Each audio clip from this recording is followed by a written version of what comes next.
മഹാലക്ഷ്മി സീരിയലിൻ്റെ ഇന്നത്തെ എപ്പിസോഡിൻ്റെ പ്രമോ വിശേഷങ്ങളിലേക്ക് എല്ലാവർക്കും സ്വാഗതം.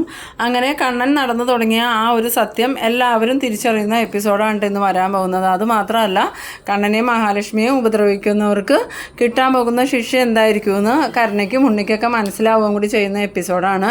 എന്തായാലും കണ്ണന് കുഴപ്പമൊന്നുമില്ല എന്ന് അറിഞ്ഞിട്ട് മാർക്കോ വേഗം വന്നിട്ട് ഉണ്ണിയോട് കാര്യങ്ങളൊക്കെ ചോദിച്ച് മനസ്സിലാക്കുന്നുണ്ട്. അങ്ങനെ ഉണ്ണി കൊട്ടേഷൻ കൊടുത്തിരുന്ന ആ ഒരു ഗുണ്ടകളെ ആദ്യം തന്നെ മാർക്കോ കൈകാര്യം ചെയ്തിട്ട് വീണ്ടും ഉണ്ണിയുടെ അടുത്തേക്ക് വരുമ്പോൾ ഉണ്ണിക്ക് നല്ല പേടിയാവുന്നുണ്ട്. എന്നിട്ട് ഉണ്ണി പറയുന്നുണ്ട്, എന്തായാലും കണ്ണൻ സാറ് വീൽ ചെയറിൽ നിന്ന് എഴുന്നേറ്റ വിവരം നീ ഇപ്പോഴല്ലേ അറിഞ്ഞ്?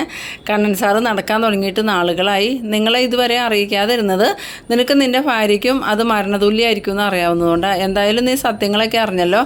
ഇനിയിപ്പോൾ കണ്ണൻ സാറിന് വീൽ ചെയറിൻ്റെ ആവശ്യമൊന്നുമില്ല. എന്തായാലും നിനക്ക് ഇനി അതിൻ്റെ ആവശ്യം വരാൻ പോണേന്ന്. അന്നേരം ഉണ്ണിക്ക് നല്ല പേടിയാവുന്നുണ്ട്.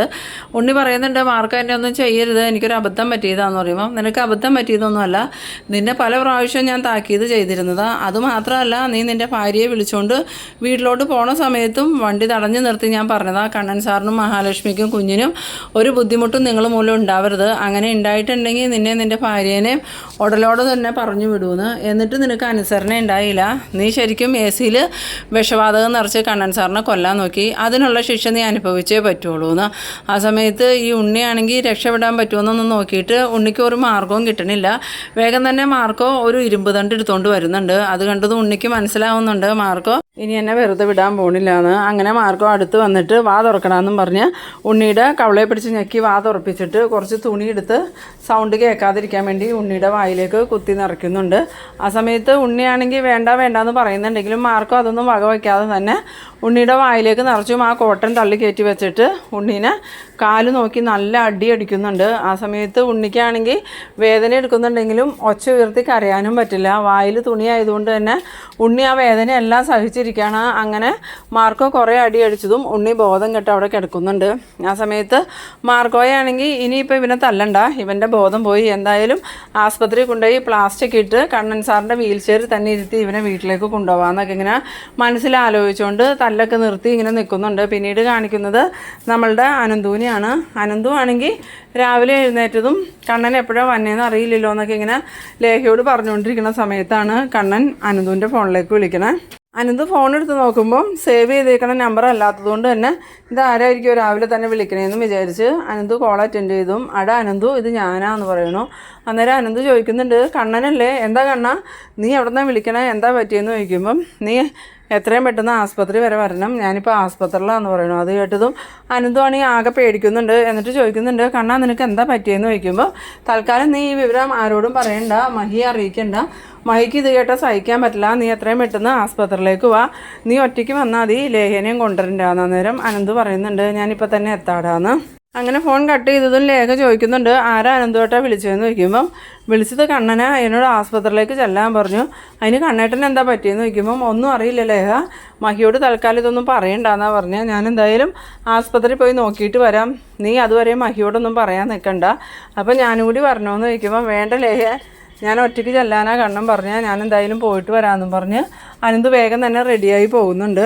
പിന്നീട് നമ്മളുടെ കരുണേനെയാണ് കാണിക്കുന്നത്. കരുണയാണെങ്കിൽ ഇങ്ങനെ ആകെ ടെൻഷനിൽ നിൽക്കുകയാണ്. ഉണ്ണിക്കാണെങ്കിൽ ഫോൺ ചെയ്യുന്നുണ്ടെങ്കിലും ഉണ്ണിയുടെ ഫോൺ സ്വിച്ച് ഓഫ് എന്ന് തന്നെയാണ് പറയുന്നത്. ആ സമയത്ത് കരുണ മനസ്സിൽ വിചാരിക്കുന്നുണ്ട്, ഇയാൾ നേരെ കണ്ണേട്ടനെ ആസ്പത്രിയിൽ കൊണ്ടുപോയെങ്കിൽ ഇയാൾക്ക് ഫോൺ എടുത്താൽ എന്താ പറ്റണേ, ഇനിയിപ്പോൾ ഇയാൾക്ക് എന്തെങ്കിലും ആപത്ത് പറ്റിക്കാണോ? ഇല്ലല്ലോ, അമ്മ പറഞ്ഞത് കണ്ണേട്ടനെ ആസ്പത്രിയിൽ ചെന്നു കുഴപ്പമൊന്നും ഇല്ലാണ്ട് ഇരിക്കുകയെന്നല്ലേ, അപ്പോൾ ഉണ്ണിയേട്ടൻ കൂടെ തന്നെ ഉണ്ടാവുമോ? അയാൾ എന്തിനാ കണ്ണേട്ടനെ ആസ്പത്രിയിലേക്ക് കൊണ്ടുപോയത്?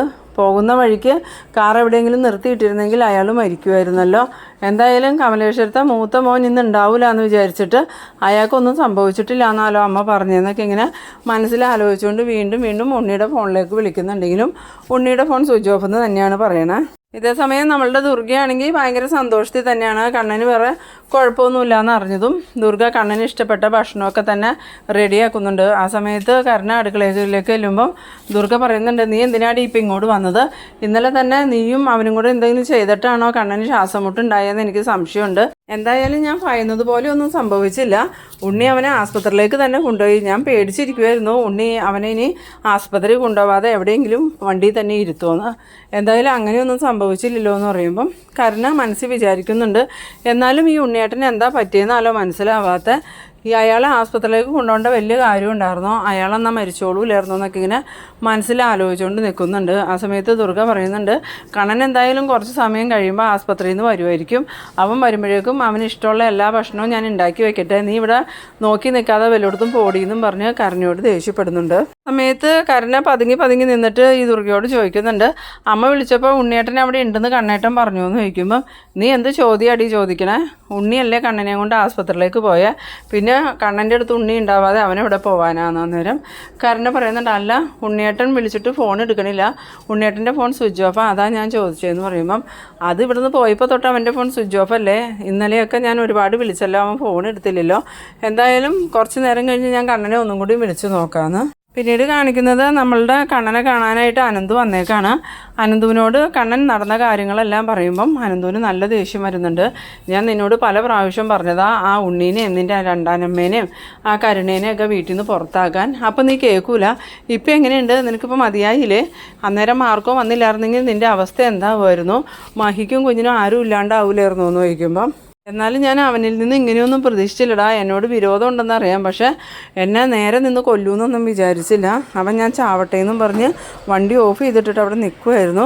പിന്നീട് ഞാൻ ഡോറ് തുറന്ന് പുറത്തേക്ക് ഇറങ്ങി അവൻ്റെ അടുത്തേക്ക് നടന്ന് ചെന്നപ്പോൾ അവൻ ഒന്നും കൂടി ഷോക്കായി. അപ്പോൾ എന്നോടുള്ള ദേഷ്യത്തിന്, നിങ്ങൾ വീൽ ചെയറിൽ നടന്ന് ഞങ്ങളെ പറ്റിക്കുമല്ലായിരുന്നോ, എന്തായാലും നീ ചാവടാന്നും പറഞ്ഞ് എന്നെ ആ റോട്ടിലേക്ക് പിടിച്ച് തള്ളണ സമയത്താണ് മാർക്കോയും ലോപ്പസും അങ്ങോട്ട് വന്നത്. അവരത് കാണുകയും ചെയ്തു. എന്നിട്ടിപ്പോൾ അവൻ എവിടെയെന്ന് വയ്ക്കുമ്പം അവനിപ്പോൾ മാർക്കോയുടെ കസ്റ്റഡിയിലാന്ന് പറയുന്നത് കേട്ടതും അനന്ത് ചോദിക്കുന്നുണ്ട്, മാർക്ക് അവനെ എന്ത് ചെയ്യാൻ പോകാമെന്ന് ചോദിക്കുമ്പം, അതൊന്നും എനിക്കറിയില്ല, അവനെ എന്ത് ചെയ്താലും എന്നോട് അതിൽ ഇടപെടരുതെന്ന് മാർക്കോ പറഞ്ഞു. ഞാൻ മാർക്കോയ്ക്ക് അതിന് അനുവാദവും കൊടുത്തിട്ടുണ്ട്, മാർക്ക് എന്ത് ചെയ്താലും എനിക്ക് പരാതിയില്ലാന്ന്. ആ സമയത്ത് അനന്ത് പറയുന്നുണ്ട്, ഇവനെയൊക്കെ കൊന്നു കളയുക വേണ്ടത്, ഇനിയിപ്പോൾ മാർക്കോ അത് ചെയ്താൽ മാർക്കോ ജയിലിൽ പോകേണ്ട വരുമല്ലോ, അതുകൊണ്ടാണ് ഞാൻ മാർക്കോയെയും കൊണ്ട് അത് ചെയ്യിപ്പിക്കാത്ത, എന്തായാലും അവനെ മാർക്കോ വെറുതെ വിടാനൊന്നും പോണില്ല. അന്നേരം കണ്ണൻ പറയുന്നുണ്ട്, എന്തായാലും ഇന്നത്തോടുകൂടി അവൻ്റെ കാര്യത്തിൽ ഞാനൊരു തീരുമാനം ഉണ്ടാക്കുമെന്ന്. അന്നേരം അനന്ത് പറയുന്നുണ്ട്, കണ്ണ ഇനി ഒരിക്കലും നീ അവനെ നിൻ്റെ വീട്ടിൽ താമസിപ്പിക്കരുത്, അല്ലെങ്കിൽ നീ ഒരു പണി നീയും ഞങ്ങളുടെ കൂടെ അങ്ങോട്ട് പോരെ, എൻ്റെ വീട്ടിൽ താമസിക്കാം, ഇനി നീ വിശ്വസിച്ച് എങ്ങനെയാണ് കമലേശ്വരത്ത് താമസിക്കണേന്ന് ചോദിക്കുമ്പം കണ്ണൻ പറയുന്നുണ്ട്, എൻ്റെ അമ്മയും അച്ഛനും ജീവിച്ച വീടാണ് അത്, അവിടെ നിന്ന് ഇറങ്ങി പോരാനൊന്നും എനിക്ക് പറ്റില്ല, പിന്നെ എൻ്റെ ജീവന് അവിടെ ആപത്ത് സംഭവിക്കുമെന്ന് എനിക്ക് പേടിയുണ്ടായ ആ ആപത്തിന് കാരണക്കാരായവരെ ഞാനവിടെ നടിച്ചിറക്കി വിടും, ഇനി ആ കാര്യത്തിൽ ഒരു ദാക്ഷിണ്യം ഇല്ല എന്ന് പറയുമ്പം അനന്ത് പറയുന്നുണ്ട്, ഇത് നിനക്ക് കുറച്ച് നേരത്തെ തോന്നേണ്ടതായിരുന്നു കണ്ണ, അങ്ങനെയായിരുന്നെങ്കിൽ നിനക്ക് ഇത്രയും പ്രശ്നങ്ങളൊന്നും ഉണ്ടാവില്ല. ഇപ്പം എന്തായാലും മഹിയും കുഞ്ഞുമായിട്ട് നീ അങ്ങോട്ട് ചെന്നാലും ഈ ഉണ്ണിയും കരുണയും കുഞ്ഞിനെയും മഹീനെയും അപായപ്പെടുത്താൻ നോക്കും, ആ കാര്യത്തിലൊരു സംശയമില്ല എന്ന് പറയുമ്പം കണ്ണൻ പറയുന്നുണ്ട്, അത് നീ പറഞ്ഞത് നേരാടാ, എൻ്റെ മോളെയും മഹീനെയും അവർ ഉപദ്രവിക്കും, അതുകൊണ്ട് എത്രയും പെട്ടെന്ന് കരുണയെയും ഉണ്ണിയെയും വീട്ടിൽ നിന്ന് ഇറക്കി വിടണമെന്ന്. പിന്നീട് കാണിക്കുന്നത് നമ്മളുടെ മാർക്കോ ഉണ്ണീനെയും കൊണ്ട് ആസ്പത്രിയിലേക്ക് വരാണ്. കണ്ണൻ കിടക്കണ ആ ഒരു ആസ്പത്രിയിലേക്ക് തന്നെയാണ് വന്നെ. അങ്ങനെ ഇവർ വന്നെ കാണുമ്പം ലോപ്പസ് എഴുന്നേറ്റ് ചെല്ലുന്നുണ്ട്. എന്നിട്ട് ഉണ്ണിയുടെ അവസ്ഥ കാണുമ്പം ലോപ്പസിന് ചിരി വരുന്നുണ്ട്. എന്താ എടാ, കണ്ണൻ സാറിനെ കൊല്ലാൻ നോക്കിയിട്ട് നിനക്കാണല്ലോ ഇപ്പോൾ വയ്യാണ്ടായേക്കണേ, എന്താ മാർക്കോ നീ ഇവനെ കൊല്ലാണ്ട് വിട്ടേന്ന് വയ്ക്കുമ്പം, തൽക്കാലം ഇവനെ കൊല്ലണില്ല, കണ്ണൻ സാറിനെ കുറേ വർഷങ്ങളോളം വീൽ ചെയറിൽ ഇരുത്തിയതല്ലേ ഇവരെല്ലാവരും ചേർന്ന്, ഇനിയിപ്പോൾ കണ്ണൻ സാറിന് വീൽ ചെയറിൻ്റെ ആവശ്യമില്ല, ആ വീൽ ചെയർ ഇവന് കൊടുക്കാമെന്ന് ഞാൻ തീരുമാനിച്ചു. അന്നേരം ലോപ്പസ് ചോദിക്കുന്നുണ്ട്, അതേതായാലും നന്നായി, ഇനി ഇവൻ കുറച്ച് നാൾ വീൽ ചെയറിൽ നടക്കട്ടെ, അതാ ഇവനക്കൊക്കെ നല്ലത്, എന്തായാലും ഞാനിവനെ ഡോക്ടറുടെ അടുത്ത് കൊണ്ടുവന്ന് കിടത്തിയിട്ട് വരാമെന്നും പറഞ്ഞ് മാർക്കോ ഉണ്ണീനെ കൊണ്ട് പോകുന്നുണ്ട്. പിന്നീട് കാണിക്കുന്നത് നമ്മളുടെ കണ്ണൻ്റെ അടുത്തേക്ക് മാർക്കോ വരാണ്. എന്നിട്ട് കണ്ണൻ ചോദിക്കുന്നുണ്ട്, എന്തായി മാർക്കോ, അവനെ നീ എന്താ ചെയ്തതെന്ന് ചോദിക്കുമ്പോൾ, ഇത്രയും നാളും കണ്ണൻ സാറല്ലേ വീൽ ചെയറിൽ നടന്നത്, ഇനിയിപ്പോൾ കുറച്ച് നാൾ കണ്ണൻ സാറിൻ്റെ അനിയൻ ആ വീൽ ചെയറിൽ നടക്കട്ടെ, അതിന് കണ്ണൻ സാറിന് എന്തെങ്കിലും ബുദ്ധിമുട്ടുണ്ടോ എന്ന് ചോദിക്കുമ്പം, ഇല്ല മാർക്കോ, ഞാൻ അനുഭവിച്ച ബുദ്ധിമുട്ട് അവനും ഒന്ന് അറിഞ്ഞിരിക്കണം നല്ലതാണ്. അന്നേരം അനന്ത് പറയുന്നുണ്ട്, അവനെയൊന്നും ഇനി വെറുതെ വിടരുത് മാർക്കോ എന്ന് പറയുമ്പം, ഞാൻ ഇനി അവൻ്റെ പിന്നാലെ തന്നെ ഉണ്ടാവും, ഇനി അവൻ കണ്ണൻ സാറിനോ മഹാലക്ഷ്മിക്കോ എന്തെങ്കിലും ബുദ്ധിമുട്ടുണ്ടാക്കാൻ നോക്കിയാൽ പിന്നെ അവൻ ഈ ഭൂമിയിൽ ജീവനോടെ ഉണ്ടാവില്ലാന്ന്. പിന്നീട് കാണിക്കുന്നത് നമ്മളുടെ കരുണയാണെങ്കിൽ ഇങ്ങനെ ആകെ ടെൻഷനിൽ അങ്ങോട്ടും ഇങ്ങോട്ടും നടക്കുകയാണ്. ഉണ്ണിയെ വിളിച്ചിട്ട് ഉണ്ണിയുടെ ഫോൺ സ്വിച്ച് ഓഫ് എന്ന് തന്നെയാണ് പറയണേ. ദുർഗേനോടാണെങ്കിൽ ചോദിക്കാനുള്ള ധൈര്യം ഇല്ലാണ്ട് ഇങ്ങനെ കരുണ ഇരിക്കുന്ന സമയത്ത് അങ്ങോട്ടേക്കൊരു കാറ് വരുന്ന സൗണ്ട് കേൾക്കുന്നുണ്ട്. ആ സമയം ദുർഗയും കരുണയും കൂടി മുൻവശത്തേക്ക് വന്നത് കണ്ണൻ്റെ കാറാണെന്ന് കണ്ടിട്ട് ദുർഗ സന്തോഷത്തോടു കൂടി വെളിയിലേക്ക് ഇറങ്ങി വരുമ്പം കണ്ണൻ്റെ ഡ്രൈവറാണെങ്കിൽ ഡോറ് തുറന്ന് ഈ വീൽ ചെയർ എടുക്കുന്നുണ്ട്. വീൽ ചെയർ എടുത്തുകൊടുന്ന് മുൻവശത്ത് വെച്ചിട്ട് അതിലേക്ക് ഉണ്ണീനെ ഇരുത്തി ഉന്തിക്കൊണ്ട് വരുമ്പം ഇത് കണ്ടിട്ട് ദുർഗയാണെങ്കിൽ ആകെ അമ്പരന്ന് പോകുന്നുണ്ട്. എന്നിട്ട് എന്ത് പറ്റി മോനെ, നീ എന്താ ഇങ്ങനെ വന്നേക്കണേ, നിനക്ക് എന്താ സംഭവിച്ചതെന്നൊക്കെ ചോദിച്ചുകൊണ്ട് ദുർഗ ഉണ്ണിയുടെ അടുത്തേക്ക് വരാൻ നിൽക്കുന്നതും പുറകിലത്തെ ഡോറ് തുറന്ന ഒരാൾ ഇറങ്ങുന്നത് കാണുന്നുണ്ട്. അങ്ങനെ ദുർഗയും കരുണയും കൂടി നോക്കണ സമയത്ത് ഡോറ് തുറന്ന് ഇറങ്ങി വരുന്നത് വേറെ ആരുമല്ല, നമ്മുടെ കണ്ണനാണ്. അതും കണ്ണൻ നടന്നാണ് വരുന്നത്. ആ സമയത്ത് നമ്മളുടെ കരുണയ്ക്കാണെങ്കിൽ ആ കാഴ്ച ഒട്ടും വിശ്വസിക്കാൻ പറ്റണില്ല. എന്നിട്ട് ഇയാളെങ്ങനെയാണ് നടന്നതെന്നൊക്കെ ഇങ്ങനെ ആലോചിച്ചുകൊണ്ട് ഇനി ഞാൻ വല്ല സ്വപ്നം കാണുന്നതാണോ എന്നൊക്കെ ഇങ്ങനെ മനസ്സിലാലോചിച്ചുകൊണ്ട് കരുണ നോക്കുമ്പം സ്വപ്നമൊന്നും അല്ലാന്ന് കരുണയ്ക്ക് മനസ്സിലാവുന്നുണ്ട്. എന്നിട്ട് ഈ ദുർഗയാണെങ്കിൽ മോനെ കണ്ണ, നിനക്ക് എന്താണ് പറ്റിയത്, നീ എപ്പോഴാണ് എഴുന്നേറ്റ് നടന്നു തുടങ്ങിയെന്ന് ചോദിക്കുമ്പം അത് അമ്മ അറിയാത്തത് കൊണ്ടാണ്, ഞാൻ എഴുന്നേറ്റ് നടക്കാൻ തുടങ്ങിയിട്ട് മാസങ്ങളായി, അതിനുശേഷം മഹി പ്രഗ്നൻ്റ് ആയതൊക്കെയായിരുന്നു. അന്നേരം ദുർഗ പറയുന്നുണ്ട്, എന്നാലും നീ എഴുന്നേറ്റ് നടന്നത് ഞങ്ങളൊന്നും അറിഞ്ഞില്ലല്ലോ എന്ന് പറയുമ്പം ഇപ്പോഴത്തെ അമ്മയ്ക്ക് അത് സന്തോഷമായിരിക്കും, പക്ഷേ നേരത്തെ അമ്മയ്ക്ക് ഞാൻ എഴുന്നേറ്റ് നടന്നു എന്ന് കേൾക്കുന്നത് വലിയ ദുഃഖമായിരിക്കും. അതുകൊണ്ടാണ് ഞാൻ പറയാണ്ടിരുന്നത്.